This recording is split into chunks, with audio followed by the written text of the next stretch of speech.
안녕하세요, 김호준입니다. 단독 윤미향 부부 위안부 쉼터서 탈북자 월북회유. 어제자 조선일보 기사입니다. 드디어 조선일보가 전가의 보도를 꺼내들었습니다. 중국 류경식당 지배인으로 종업원 12명을 이끌고 탈북했던 허광일 씨를 윤미향 당선자 부부가 만났고 그 즈음부터 돈이 입금됐으며 어느 날 쉼터로 불러서 탈북을 비판하고 재월북을 회유했다. 이런 내용인데, 그러니까 이 기사가 담고 있는 메시지는 그런 거죠. 윤미향 종북, 더 나아가서는 혹시 간첩. 이런 조선일보를 보면 저는 항상 장군 한 사람이 생각납니다. 불철주야 붉은 무리를 무찌르기 위해 굳은 일을 마다 않고 도맡아온 무적의 우리 장군 조선일보 조 장군을 위해 이 노래를 띄웁니다.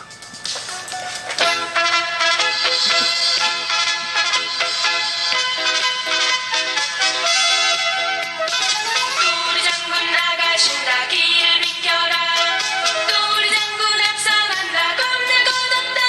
안녕하세요, 김호준입니다. 쉼터 이규민 당선자 통해 최소 4억 비싸게 샀다. 지난 5월 17일자 조선일보 기사입니다. 안성신문에 당시 이규민 대표 소개로 시세보다 최소 4억 원 이상 높게 샀다는 겁니다. 7억 5천에 매도했으니 쉼터의 실제 가치는 최대 3억 5천이 넘지 않는다는 뜻이고, 그 함의는 그만큼 해먹지 않았겠냐는 거죠. 스틸하우스 공법으로 지은 집이라 스틸하우스의 건축비 시세를 알아봤습니다. 평당 600만 원 이상 하더군요. 쉼터의 주택 연 면적이 59평이라 단순 계산상으로도 3억 6천이 나옵니다. 이것만 해도 조선일보가 최대치로 잡은 3억 5천이 넘어가죠. 여기에 애초 바디였던 땅값 3,500만 원, 형질 변경 및 기본 조성공사 1억, 그리고 조경수 50억으로 비용을 알아보니 그건 대략 2억, 여기까지가 7억입니다. 땅값도 포함하지 않고 형질 변경 후 대지공사 비용도 알아보지 않고 실제 어떤 자재가 쓰였는지 조사도 않고 조경공사 비용도 산정하지 않고 조선일보는 무슨 자신감으로 최소 4억 이상 비싸게 샀다고 단정해서 기사를 내는 거죠. 조선일보 이 주장은 이후 한 번도 제대로 팩트 체크가 되지 않고 지금까지도 윤미향 당선자가 그 돈을 해먹은 거 아니냐는 의혹의 근거처럼 유통이 되고 있습니다. 조선일보가 사람을 이렇게 보내는 겁니다. 이런 게 진짜 범죄다. 김호준 생각이었습니다. 안녕하세요, 김호준입니다. 미국 유학 중인 윤미향 당선자의 자녀가 현지에서 어떤 차를 탔는지를 한 종편이 취재했다고 합니다. 윤 당선자의 자녀가 어떤 차를 타고 다니는지가 왜 취재 대상이 됩니까?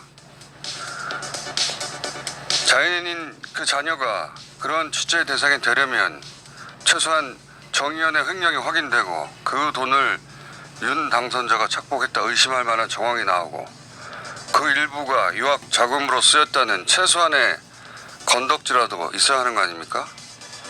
그런 게 있나요? 없잖아요. 아무것도 없는데 왜 자녀를 끌어들입니까? 그런 취재를 한 것은 만에 하나 유명 브랜드 차라도 몰고 있다면 그게 중고든 뭐든 그 자체로 횡령의 정황 증거라도 되는 양 몰아가려고 한 거 아닙니까? 횡령의 정황 증거로는 부족하다면 최소한 부도덕의 상징으로 시민단체 했다면서 어떻게 자녀를 유학 보내? 어떻게 그런 차를 타?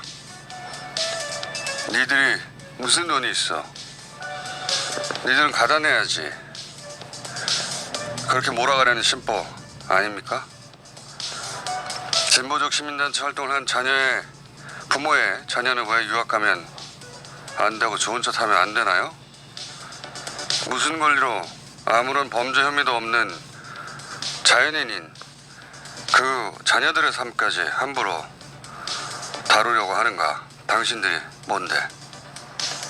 김어준 생각이었습니다. 안녕하세요, 김어준입니다. 1993년 정부 차원의 위안부 지원이 전무하던 그 시절 정대협은 최초의 위안부 지원 법안을 이끌어냅니다.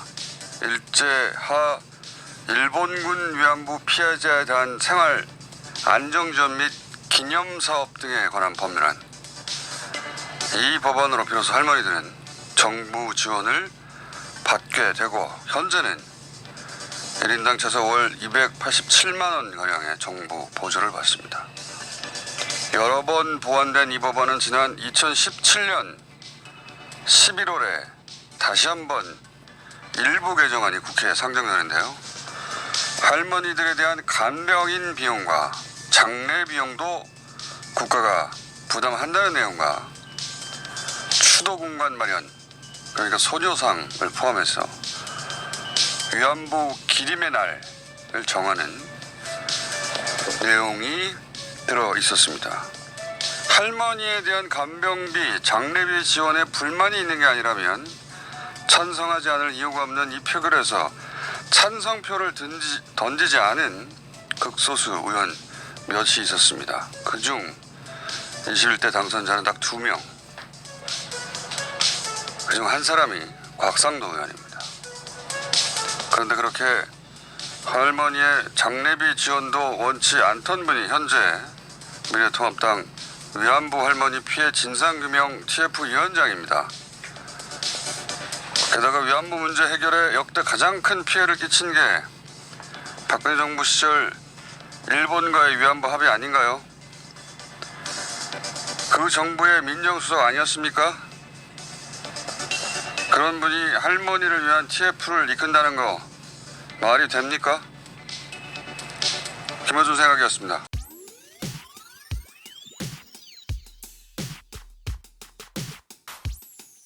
자, 윤미향 칵테일 한번 만들어 보겠습니다. 윤미향 의원의 칵테일은 일단 컨셉은 100억같이 깨끗함으로 정했습니다. 시민단체에 30년 동안 살아오시면서 마음고생을 많이 했을 것이다. 거기에 담겨있는 스트레스 이런 부분들을 과연 무엇으로 푸셨을까? 술 좀 하시지 않을까? 라는 생각을 하게 됩니다. 어느 정도 주장이 있으시지 않으실까? 좀 알코올을 센 걸로 할까? 하다가 그거보다는 100억 같은 느낌의 뭔가 부드러운 상큼함을 같이 한번 만들어 보고 싶다는 생각이 들었습니다. 알코올 도수는 한 10도 정도로 저는 보고 싶어요. 윤미향 의원이 이제까지 정말 순수하게 그리고 젊은 혈기로 지금 30년 동안을 위안부 할머니들을 위해서 살아오신 부분에 대해서 저는 하얗게 한번 연출해보고 싶었고, 그리고 그 하얀 칵테일이 국회의원직을 통해 가지고 일어설 수 있는 그런 칵테일을 한번 연출해보고자 합니다. 칵테일 윤미향 만들어 보도록 하겠습니다. 자, 일단 컬러를 정하자면 저는 하얀색으로 정했어요. 그 하얀색은 30년이라는 시간 동안에 그분이 보여줬던, 어쩌면 우리가 몰랐을 수 있었어요. 근데 이 언론들 통해 가지고, 그리고 미래통합당 곽상도 의원이나 이런 분들 통해 가지고 우리가 몰라도 되는 사실들을, 진실들을 알게 됐잖아요. 참 30년 동안 청렴하게 사셨구나, 그런 생각이 들었습니다. 그러한 윤미향 대표의 지금의 모습을 저는 하얀색으로 봤고요. 그 하얀색에 상큼함을 넣기 위해서 레몬라임 오렌지라든지 파인애플이나 패션 프루츠, 이런 다채로운 느낌들을, 상큼함을 집어넣고요. 마지막에 의원으로서 이제는 정의연에서 하지 못했던 그런 부분들을 반드시 이뤄냈으면 좋겠다, 그런 생각으로 칵테일이 쭉 일어나는 그런 느낌을 한번 연출해보고자 합니다. 잘 될런지는 모르겠지만 제 경험으로 별거 아닌데 꼭 멍석 깔면 안 되는 경우가 있더라고요. 네, 오늘은 잘 됐으면 좋겠습니다. 자, 칵테일 윤미향 시작합니다. 갑니다.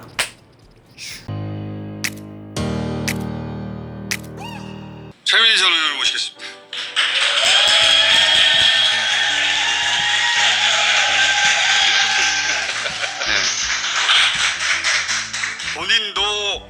사실은 오랫동안 시민단체 활동을 하셔서 더더욱 이해가 있는 거죠. 이건 뭡니까? 그 문제 안성쉼터 안성쉼터? 관련한 건데요. 네. 이게 안성쉼터가 2007년에 3,500만 원 주고 사게 되잖아요. 땅을, 예. 네, 땅만. 저기 보면 그때 땅 지번이 답으로 되어 있어요. 답. 네, 논이었다는 거예요. 맞아요. 네, 그런데 논에다가 그냥 집을 짓질 않잖아요. 그 다음에 보면 형질 변경, 지목 변경이 나오잖아요. 그게 이제 대지로 바꿉니다. 답이었는데 네. 지목 변경을 해서 대지가 되죠. 대지가 돼요. 네. 그러면 저 과정에서 기반 공사라고 하는데 저 공사를 하고 나면 1억 2천만 원 정도로 네. 땅값이 뛰게 됩니다. 저게 이제 트릭의 시작이에요. 언론 보도의 시작. 마침 그분이 이 스틸하우스 집 짓는 회사의 대표다 보니까 그 과정 전체가 사진으로도 남아 있고 그때 들어갔던 비용에 대한 서류도 다 남아 있어가지고 본인이 일목요연하게 다 소명이 가능하더라고요. 네. 전부 다. 집 문제는 끝났어요, 사실은. 한 가지는 설명이 필요한데 3억 3천이 곽상도 의원이 주장한 게 그 경매 비용 현금이다. 이 돈이. 자기 집 살 때 그 돈으로 썼다 이거예요. 이거는 진짜 웃기는 거예요. 왜냐면 경매 받은 이 날짜가 2012년 3월, 잔금 치른 게 4월이에요. 그런데 이 안성쉼터와 관련하여 현대중공업에서 사회복지공동모금회를 통하여 정의연에 10억이 입금된 것은 2013년 9월 5일입니다. 그러니까 미래에 가서 돈을 가져왔다는 터무니없는 얘기인데 이제 끝났잖아요. 그 의혹이. 그러니까 집 5채로 올라간 거예요. 집 자체를 다 현금으로 마련했다. 진짜 그것도 말이 안 되는 게 저는 처음에 집 5채를 샀다 그래서 5채를 가지고 있는 줄 알았어요. 그러니까. 윤미향 부부가 보니까 본인 집, 시엄마 집, 그다음에 우리 아버지 집 이렇게 3채가 있고 나머지는 사서 팔고 사서 팔아서 오늘의 집이 된 거예요. 게다가 현금으로 샀다고 욕을 하기에 저는 그러면 집을 카드로 사나? 이렇게 진짜 그렇게 생각을 했어요. 융자를 안 받고 왜 샀냐더라고요. 그런데 윤미향 시어머니의 집은 빌라 8,500짜리예요. 그러니까 융자가 나오나 8,500만 원짜리 빌라 돈 안 빌려줍니다. 그 아버지. 금액을 그래서 명시를 하지 않아요. 네. 5개가 다 현금으로 샀다 이렇게만 얘기하지. 5채 그럼 사람들은 50억이다 이렇게 생각하는데 그 집 다 합쳐봐야 5억이요. 그 내용을 자세히 들여다보면요, 참 검소하게 살았구나 평생을. 이렇게 이해할 내용을 5채의 집을 현금으로 구매한 집을 5채를 가지고 다 현금으로 해먹었나 보다 이렇게 생각이 좋잖아요. 그러라고 기사를 내는 거고 그걸 기자들은 고스란히 받아줘. 의도가 그건지 뻔히 알면서. 네, 그리고 또 1992년에 30만 원 받았다며 40만 원 받았다며 이런 얘기 나오잖아요. 이건 제가 그대로 증언할 수 있죠. 제가 1994년에 민원연 사무국장이었어요. 그때 제 활동비가 50만 원이었어요. 활동비라는 건 월급이에요. 월급 50만 원 받았다는 얘기예요. 그리고 계속 장례식 얘기 나오잖아요. 민원연도 해직 선배들이 돌아가시면 장례식 치르잖아요. 그거 민원연 이름으로 된 통장으로 부족 못 받아요. 그거 못 받는다고 지금 회계사님. 상주의 이름으로 통장을 개설합니다. 윤미향 의원에게 제기된 모든 의혹은 사실상 거의 다 소명됐다고 봐요. 네. 좀 아까 말씀하신 왜 집 팔 때 왜 4억 2천이냐. 네. 다시 예, 쉼터로 처음으로 돌아가서. 안성쉼터로 돌아가면 7억 5천에 사서 4억 2천에 팔았다. 왜 이렇게 됐지? 왜가 들어가 있어야 되는데 그게 없는 거예요. 그냥 곧바로 횡령했을 것이다, 배임일 것이다 이렇게 나와서 제가 취재를 한 거예요. 그러다 보니까 주변 부동산에 9억에 그 집이 실제로 나와 있었더라고요. 제가 취재를 한 거예요. 9억이 나. 7억 5천을 비싸게 샀다고 했는데 9억의 부동산에 나와 있었다. 네, 제가 알아보니까 그게 9억에 나왔었다. 그래갖고 김웅김 대표와 김웅금 대표의 세무사까지 다 만나가지고 자료를 보니 정말 터무니없는 공세더라고요. 실제 들어간 것보다 더 싸게 샀어. 소명냈는데 언론이 보도하지 않을 뿐이에요. 네. 뉴스공장만 보도했을 뿐이지. 뉴스공장이 보도하고 나서 세계일보가 현지에 가서 취재를 했더라고요. 네. 웬일이야 세계일보. 그래서 제가 좀 기특하다. 당사자가 직접 나왔으니까 집 판 사람이 세계일보가 팩트 취재를 했겠죠. 진짜 네, 맞는지. 네. 진짜 했어요. 취재해보니까 맞거든. 네. 맞으니까 그냥 맞다고 보도를 할 수밖에. 그런데 그 기사의 마지막이 뭐냐면 이제 헐값 매각이 문제다 이렇게. 그런데 그 헐값 매각도 이게 자꾸 그 이상한 회계사분들이 나와서 이상한 회계사. 아파트는 평당 400만 원이면 나중에 1000만 원 되는데 뭐 이런 얘기 하잖아요. 근데 지방 소도시에 시골의 집들은 그렇지 않습니다. 진짜로 집값이 많이 떨어져요. 그건 저도 좀 알아요. 네. 이 주택은 말이죠. 아파트하고 다르게 돌아가요. 더군다나 이렇게 멀리 떨어진 곳에 자기가 살고 싶어서 자기 목적에 맞게 꾸민 집이잖아요. 그럼 똑 떨어지는 구매자가 나타나야 돼요. 그런 취향과 그런 지역까지 와서 그 집을 살 만한 사람이 똑 떨어지게 나타나. 아파트는 모두가 살 수 있는 재테크 수단이기도 하잖아요. 그런 집은 사는 사람하고 딱 맞아 떨어져야 돼요. 네, 집값이 떨어지는데 거기는 특수한 사정이 있었어요. 그곳에 화장터가 들어오기로 계획이 세워진 거예요.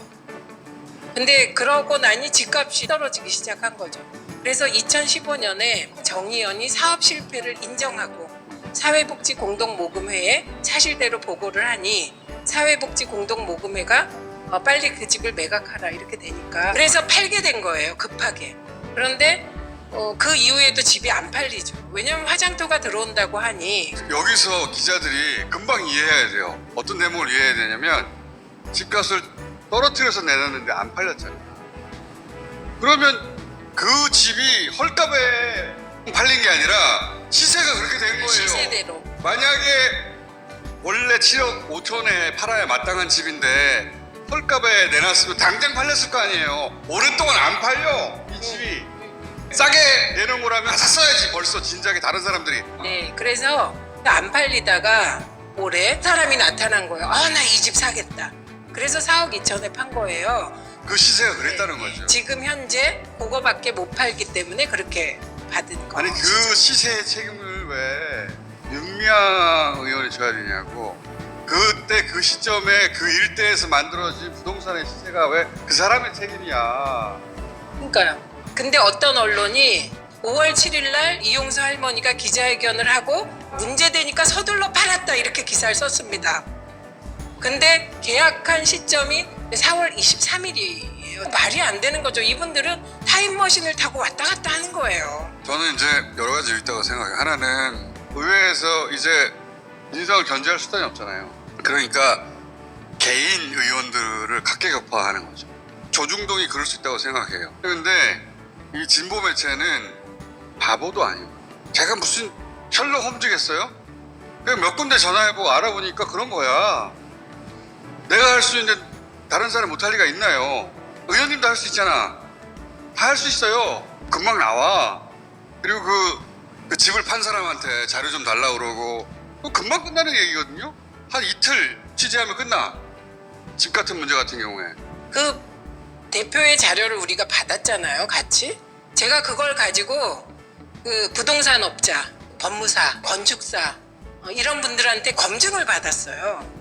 이거 근데 그거 왜 내가 이러고 있지? 이런 생각이 들더라고요. 언론이 해야 되는데 안 하니까. 진범을 제가 팩트 체크해가지고 야 이건 아니다 쳐주면 그거 안에서 금방 끝나는 거거든요. 근데 이 진보 매체들은 정말 바보 같다고 저는 생각한 게 자기들은 객관적이라고 하며 이 사건을 이 다루는데 객관적이긴커녕 이 전체적인 분위기 그 분위기를 거스르지도 못하고 적극적으로 따라가지도 못해. 어중간하게 서가지고 잘했었어야 한다.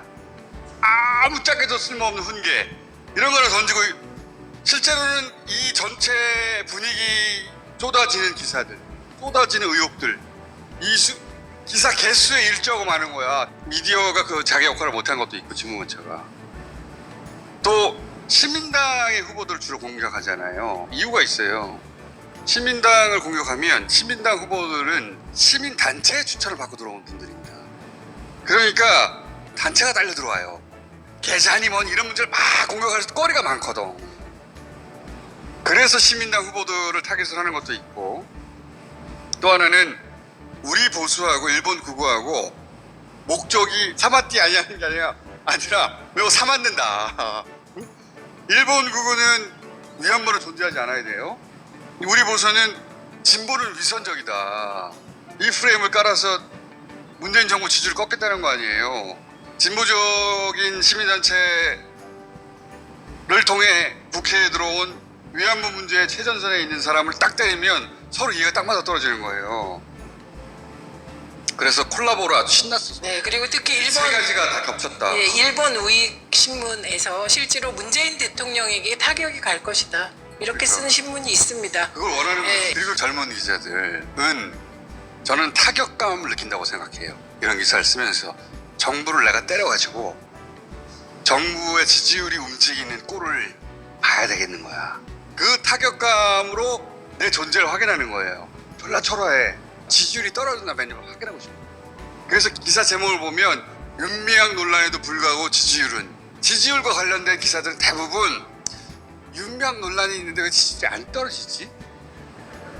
그러니까 더 웃기는 기사 제목이 있었어요. 네. 윤미향 논란 대통령 지지율 꺾이나 최초로 60대 이하로 떨어져. 근데 몇 프로일까요? 59.9%. 그러니까 그걸 확인하고 싶은 거예요. 기사 제목을 통해서도 확인이 돼요. 내가 기자인데 정부를 때리면 지지율이 꺾여서 나의 효능, 나의 존재 이런 걸 확인하고 싶은 거야. 그 얄팍한 마음에 또 때리는 기사를 쏟아내고 이렇게 또 이 지랄들을 하는 거예요. 생 지랄이야 내가 보기에는. 정수 속이 시원하다. 아주 제가 아니 왜 사퇴하래? 처음엔 짚터가지고 했는데 해먹은 게 없잖아. 그 다음에는 이 회계로 했는데 전문가가 나와서 문제 없어요. 문제가 없잖아. 왜 사퇴해야 되냐고. 사퇴해야 되는 이유는 자기들이 그렇게 기사를 많이 썼기 때문이야. 그밖에 더 있어요? 왜 사퇴하래? 씨발 사퇴할 근거가 없잖아. 이렇게 사회를 시끄럽게 하고 논란을 일으켰으니 사퇴하라예요. 그게 말이 됩니까? 안 됩니다. 네, 그래서 사실상 대부분의 문제 제기는 다 해소됐어요. 그러니까 또 뭐가 나왔냐? 윤미향 의원의 딸이 김복동 장학금을 받아서 대학 갔다가 나온 거예요. 네. 김복동 장학금이라는 공적인 자금을 자기 딸 받게 했다는 거예요.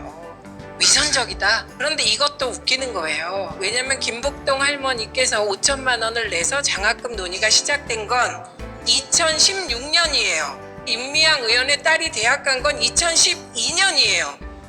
이게 말이 됩니까? 이건 명백히 악의적이라고 생각해요. 할머니가 딸이 기특해서 용돈을 준 거예요. 근데 그거를 야 김복동 장학금이다 라고 가족들이 부른 거예요.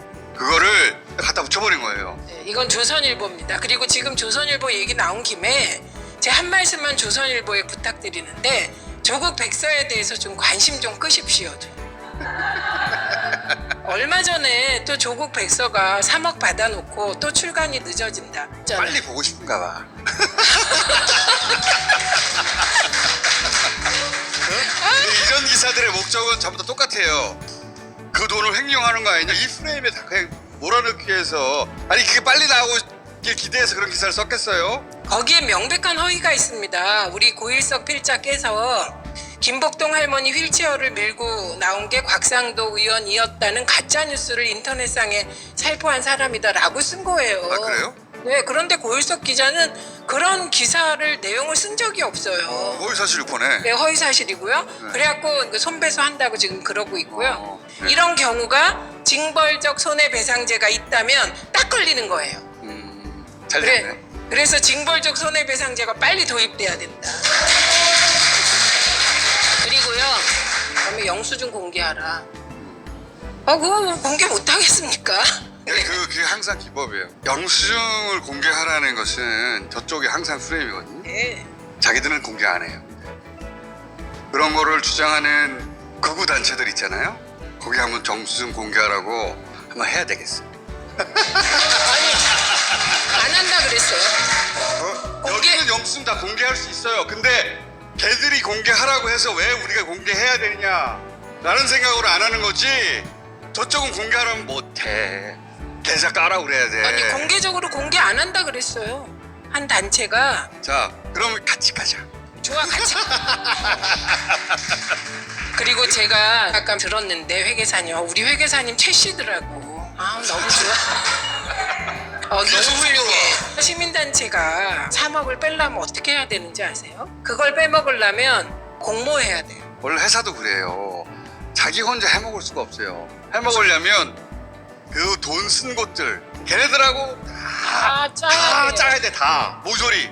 그쪽의 대표, 그쪽 회계 담당자 관련 서류 모조리 다 짜야 돼. 그거는 MB 같은 사람이 하는 거야. 예, 예. 그거는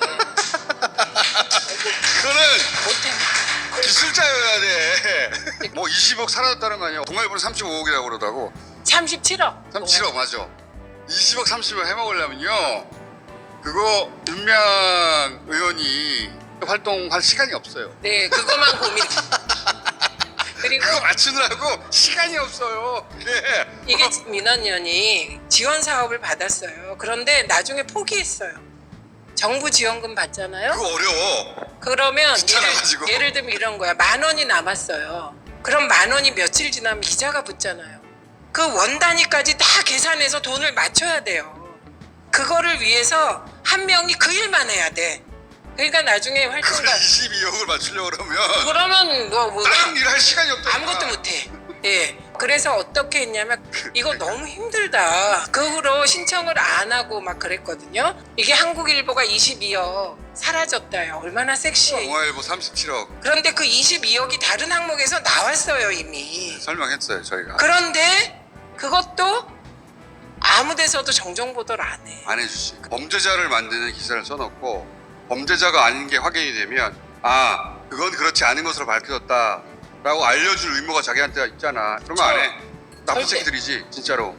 사람 죽게 생겼는데 윤미향 의원은 강해서 못한 거지 사퇴하거나 나자빠져. 그분도 그런 시기가 있었죠.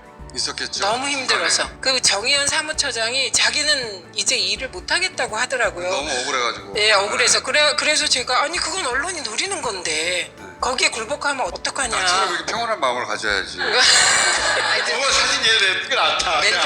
멘탈 갑. 윤미향 의원이 기자회견하면서 땀을 흘렸다. 최근엔 일상생활이 불가능하대요. 불가능하죠. 파파라치 수준이래. 그러니까 네, 맨날 쫓아다니면서 사진 찍고 있는데 네, 그러니까 너무 몸이 약해져서 그냥 땀을 비오듯이 흘린대. 고기 많이 먹어야 되는데. 근데 그래서. 그럼 재난지원금으로 소고기를 그런데 이걸 가지고 거짓말하니까 땀 흘린다든지 거짓말 탐지기를 들이대자든지 좀 이런 좀 반인륜적인 얘기는 안 사람을 했으면 괴롭혀서 내가 기사를 썼으면 상대가 영향을 받아서 꼬꾸라지길 원하는 거예요. 그러니까 제목이 그렇게 나오지. 안성 집터를 싸게 샀다, 비싸게 샀다. 이걸 쓰면서 대통령 지지율이 떨어지길 원한다. 머릿속에 있으니까 대통령 지지율을 확인해서 기사를 그렇게 쓰는 거지. 머리가 그렇게 돌아가는 거예요.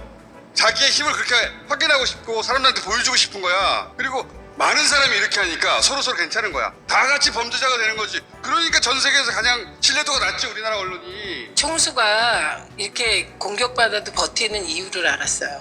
욕을 하기 때문이에요. 일찍이 돌아가시기 전에 저희 아버지가 화가 나면 욕을 해라. 욕은 인간의 영혼을 정화시켜준다. 그래서 저는 이제 마지막으로 언론개혁을 해야 되겠다. 징벌적 손해배상제 꼭 도입해야 되고 오보방지법을 해야 돼요. 오보방지법 딴 거 아니에요. 언론중재법 개정하는 거예요. 언론중재법에 보면 정정보도, 반론보도, 추후보도라는 게 있거든요. 그러니까 지금 있는 것만으로도 윤미향 의원은 진짜 소송할 게 많아요. 돈 많이 벌 거예요 아마. 네, 돈 벌 수 있어요. 요거 꼭 했으면 좋겠고. 일단 거기서부터 시작하죠. 대표적인 이사를 추려가지고 일별에서 쭉 고소하기 시작하는 것으로. 네, 그래서 이런 언론 개혁에 관한 자세한 내용은 저의 책 쉼없이 걸어 쉼없이 걸어 촛불을 만났다에 자세히 나와 있습니다. 자 오늘 여기까지 하겠습니다. 감사합니다. 요즘은 말이죠. 하도 예측이 불가능한 상황에서 책 광고가 나와가지고 이런 논밭이에요. 이 넓은 땅덩어리에 연못하고 정자 짓고 나무만 1억이 넘더만 보니까 하나에 3천만 원짜리 나무도 있다는 걸 내가 처음 알았어요. 그러니까 애초에 살려고 지은 집이라 가족들이 정성 들여서 지은 거예요.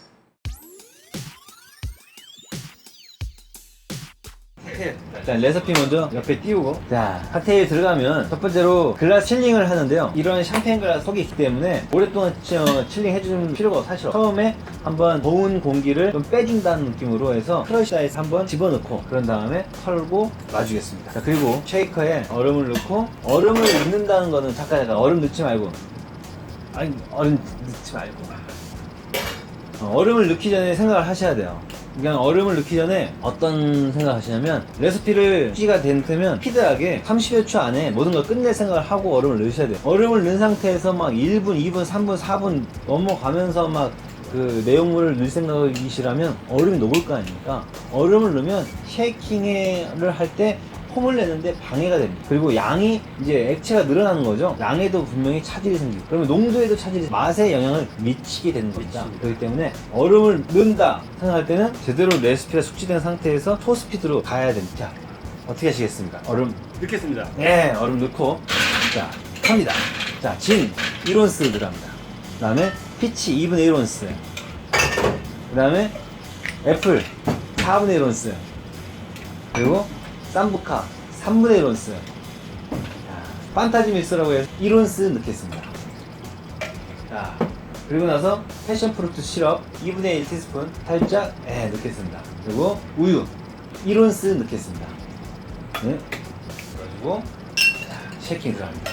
그래서 갖고, 자, 50회 이상 100회까지 한번 쉐이킹, 하드 쉐이킹 들어 간다. 들어간다. 아, 들어갔어.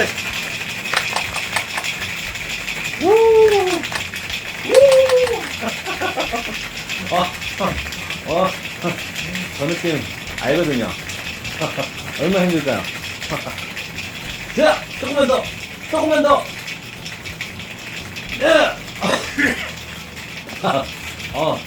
네. 한 번만 더. 한 번만 더. 자, 하나, 둘, 셋, 넷, 다섯, 여섯, 일곱, 여덟, 아홉, 열. 멈추지 말고 한 번만 더. 하나, 둘, 셋, 넷, 다섯, 여섯, 일곱, 여덟, 아홉, 열. 한 번만 더. 한 번, 둘, 셋, 넷, 다섯, 여섯, 일곱, 여덟, 아홉, 열. 끝내지 마. 한 번만 더.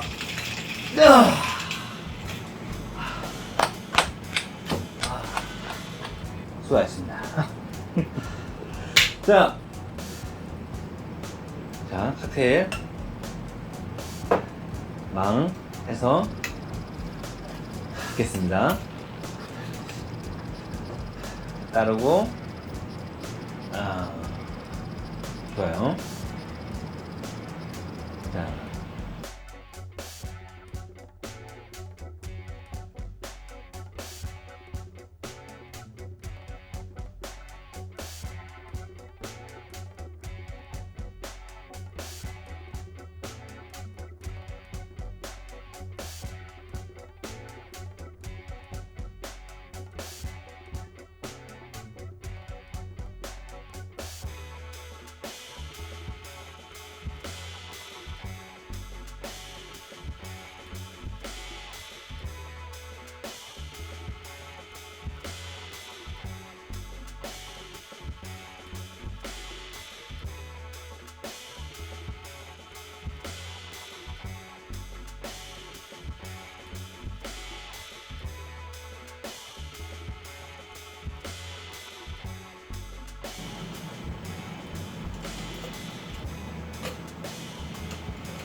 스파클링 워터 됐나요? 여기서 스파클링 워터 멈춰요. 곧바로 넣으면 안 돼요. 자, 한번 숨을 좀 쉬게 해줘야 돼요. 그래서 그 겉에 표면에 뭔가 지금 다른 상태에서는 겉에 표면이 지금 되게 소프트한 상태거든요. 여기서 저거 집어넣으면 넘쳐버립니다. 그래서 시간을 약간만 두면 막이 약간 형성이 돼요. 막이 형성이 돼서 그 위에다가 이제 스파클링 워터를 2분의 1온스를 집어넣었을 때 분출되는 거거든요. 자, 분출이 될지 쉐이킹이 잘, 그냥 분출이 안 되고 그대로 쑥 윤미향 의원이 쑥 올라가는 그 의원으로서 우뚝 서는 자리매김하는 그 모습을 기리는 윤미향 칵테일, 마지막이 정말 중요합니다. 자, 된 것 같습니다. 자, 지금 넣어볼까 이제? 자, 스파클링 워터를 2분의 1온스 좋습니다. 오.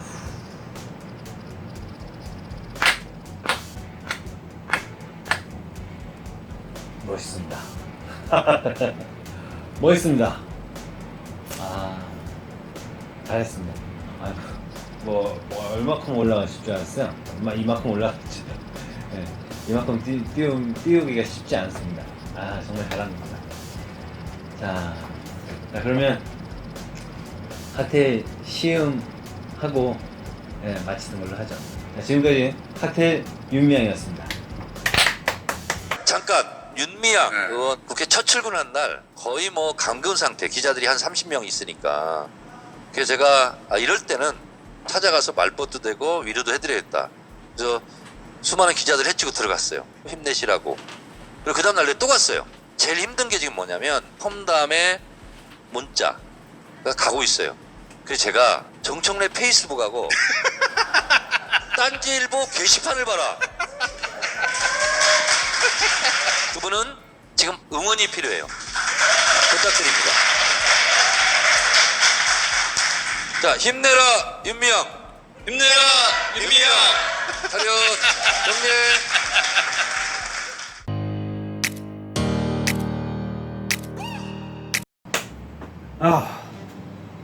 자, 칵테일 윤미향 시음 한번 해보겠습니다. 시킨 대로 했다가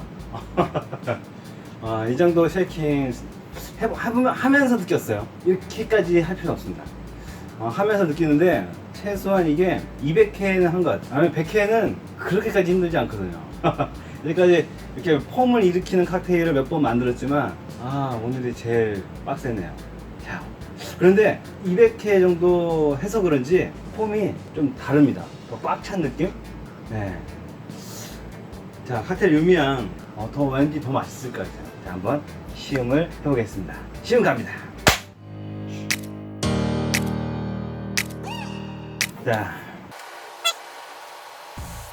와우.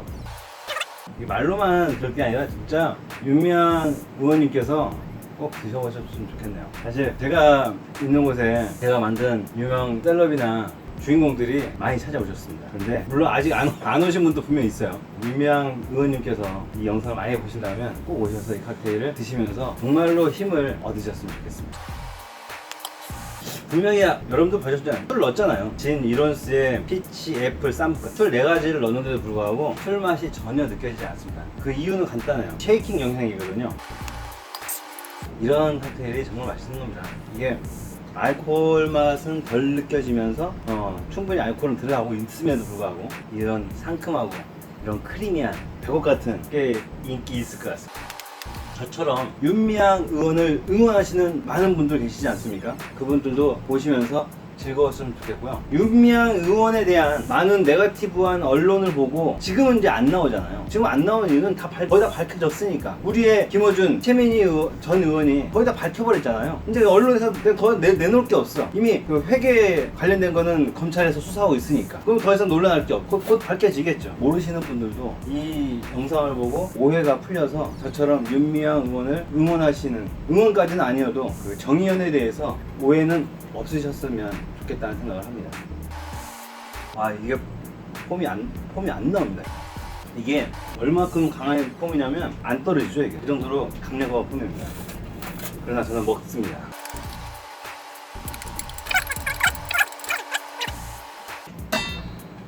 아우.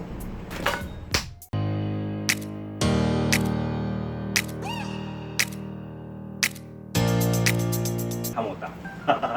칵테일을 다 마셨다라는 느낌이 들어야 되는데 마치 다 먹었다라는 말이 자연스럽게 나옵니다. 칵테일 윤미향. 어떻게 보셨는지 모르겠지만 칵테일이나 그 요리나 만드는 놈이 갑자기 정치인 얘기를 또 하게 되면 뭐 적지 않은 분들이 구독 취소하고 나가는 거 알고 있습니다. 저는 상관없습니다. 어느 순간에 알았어요. 이 구독자들이 밀물과 썰물처럼 빠지고 들어오는 이 부분들이 제가 뭔가를 잘못했을 때 그렇다고 한다면 저는 마땅히 어떤 개선을 해야 되나 고민을 해야겠지만 그럴 필요 없구나. 어차피 사람들이 살아가는 시선은 분명히 다양하고 패턴도 다양하고 그 길도 다양하고 그 방향도 다양하기 때문에 이거를 저를 응원하시는 분도 분명히 계시거든요. 그런 분들을 위해서라도 저는 제가 옳다고 생각하는 이 부분들에 대해서 제가 할 수 있는 요리, 칵테일 이런 부분들과 계속 접목을 시켜서 그분들을 응원하고 지지하고 정치인들뿐만 아니라 일반인들까지 포함해서 모든 분들 응원합니다.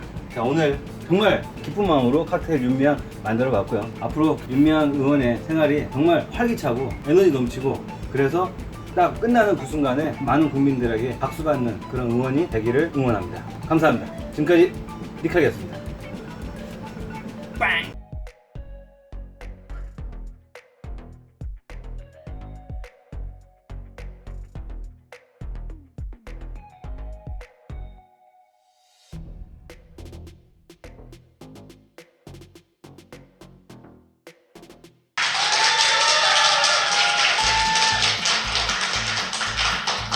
네, 더불어시민당의 비례대표 후보 7번 윤미향입니다.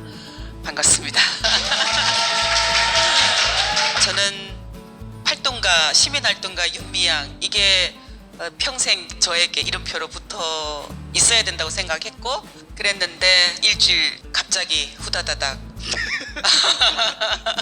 추천을 받고 대안을 만들어야 되지 않겠는가. 30년 동안 거리에서 만들어 왔음에도 불구하고 계속 막혔던 부분, 그게 어디였을까? 결국은 정치권이었고 제도권이었는데, 누군가 해주기를 바라는 것, 이런 삶을 그동안 살아왔는데, 이제 직접 들어가서 할머니들이 못다 이루고 간 그런 꿈들, 그리고 사실은 김어준의 파파이스 시대에 이곳에 출연을 해서 베트남의 그 문제도 우리가 사죄해야 된다라는 이야기들을 했었는데, 그런 문제, 또 뭐 미군 기지청 문제 등등 풀지 못했던, 제도권에서 막혔던 그 부분을 직접 해보자.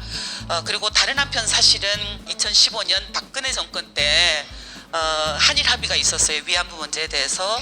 그것을 폭력처럼 저질렀던 정당이 마치 대한민국의 정통성을 가진 그런 당처럼 또다시 피해자들에게 상처를 주려고 하는 모습들을 보면서 안 되겠구나, 한번 직접 부딪혀서 싸워보자. 제 30년의 활동의 연장선이라고 생각하고 이 길에 지금 나섰습니다.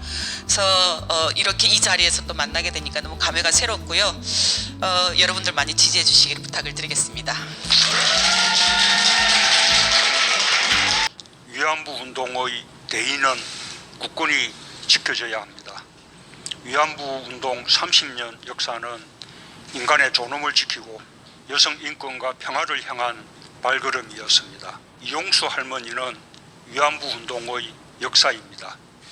위안부 문제를 세계적 문제로 만드는데 지대한 역할을 하셨습니다. 제가 정말 감사한 거는 이용수 할머니라고 대구에서 굉장히 씩씩한 활동가 있어요. 피해 당사자이면서 그분에게 이제 조심스럽게 이야기를 꺼냈어요. 할머니, 제가 더불어시민당 비례 후보로 추천이 됐고 했더니 처음에 뭐고 그거는 더불어시민당도 있나 이러시는 거예요. 네, 할머니, 더불어시민당이라고 더불어민주당과 함께 또 이번에 문정권의 정책을 제대로 지키기 위해서 또 민주주의를 완성하기 위해서 이렇게 많은 분들이 결단을 내려서 이렇게 더불어시민당이라는 걸 만들었다. 설명을 딱 드렸더니 잘했다 잘 들어갔다, 이젠 거기서 해야지 그러셨고, 사실은 오늘 여기 오기 전에 이제 기로녹 할머니를 뵙고 왔어요. 기로녹 할머니는 평양이 고향이신데 13살에 끌려가시거든요. 그 할머니를 만나서 제가 설명을 잔잔히 드렸어요. 할머니, 제가 할머니가 응원을 해주면 제가 국회 들어갈 수도 있을 것 같아요. 어떠세요? 했더니 잘했다고, 국회 들어가서 꼭 해결해 달라고.